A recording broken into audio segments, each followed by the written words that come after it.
Hey, Jeff here, your YouTube reviewer of New England brews.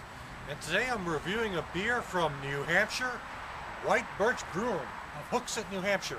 White Birch has only been around since 2009, but they put out some fabulous brews, and I've reviewed a few of their beers before. But I'm standing in front of a stone wall, and there's a reason for that, because the beer I'm reviewing is the White Birch Brewing Old Stone Wall Ale. It's an old ale, and old ales are, I'm kind of ambivalent to old ales. Sometimes I like them, sometimes I don't. So I'll try to be as objective as possible and review it for the way it is as a style.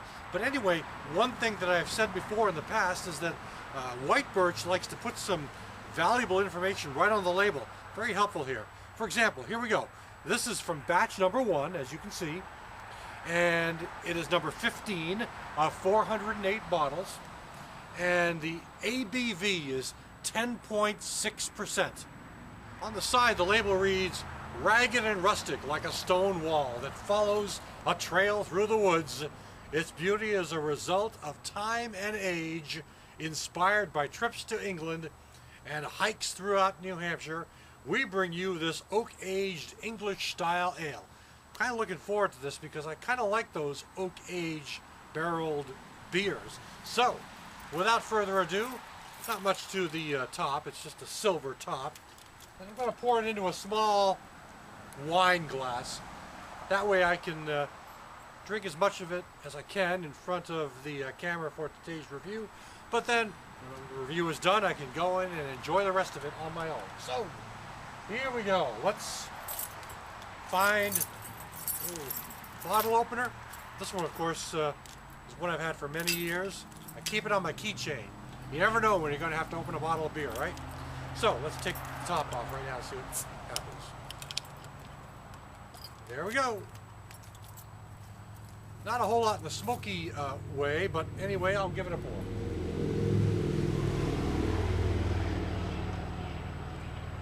Well, the color is very, very nice, I must say. Yeah, a very dark brown with this kind of nice carbonation that sort of, it just sort of kind of slowly crawls up from the bottom and sort of builds up at the top. And the head is about a finger. And as you can see, it's frothy, creamy, beige colored, off-white, that kind of thing. Yeah, it's very, very opaque. It has a very brown look to it. I don't even see any hints of red or anything like that. It's just very brown. So that's kind of nice. Let's give it a whiff. Ooh, there's a nice malty sensation going on here. Vibrant in malts, I must say. And since it does come in at over 10% on the ABV, I guess you notice a little bit of the alcohol, though it is somewhat secluded by the malts that are here. Caramel malts, a sweetness going on, maybe kind of a toffee thing going on, but there's definitely a sweetness going on, that's for sure. Not a whole lot in the way of hops as of yet. Let's give it a taste.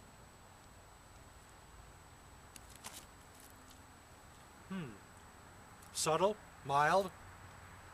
For a 10% ABV, it's really not over too much overly alcohol.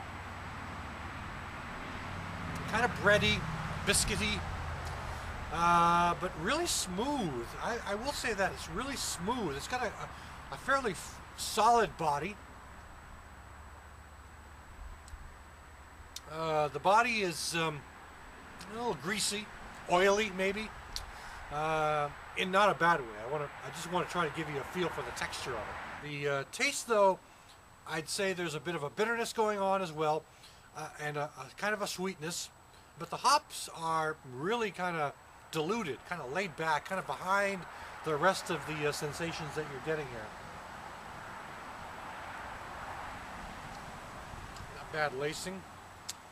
There's a slight staleness to it, and I'm not sure if that's just kind of a stale. I don't want to say stale in a bad way. I can't really figure out the best way to define it. It's stale in the sense that it feels like it's been, fully matured, but at the same time, sweet and you know, slightly hopped up a bit.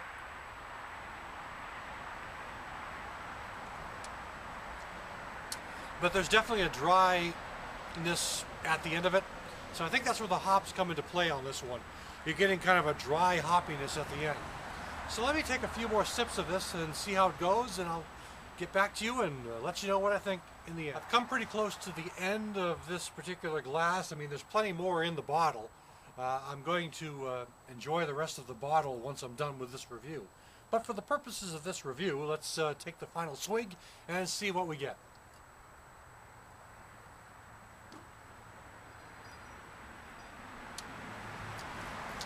Again, similar to what I noticed at the beginning, there's a slight molasses sort of feel to it, a good boldness going on in the body, a dry hoppy finale, and at the same time also a bitter sweetness going on as well.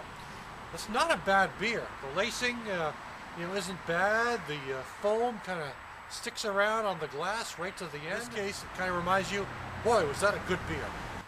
Well, that's it for now. That's it. That's my review of the White Birch Oak-Aged Old Stone Wall Ale. Available in New Hampshire, and the White Birch Brewing Company has been starting to get out more and more outside of New Hampshire. For the most part, their beers are really in New Hampshire, but they are starting to get into some other New England states. So, if you're lucky, you might get your hands on one of these.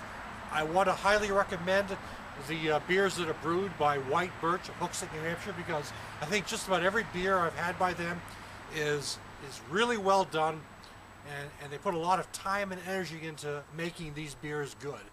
And so this is just another fine example of what you can get from the White Birch Brewing. The Oak-Aged Old Stone Wall Ale.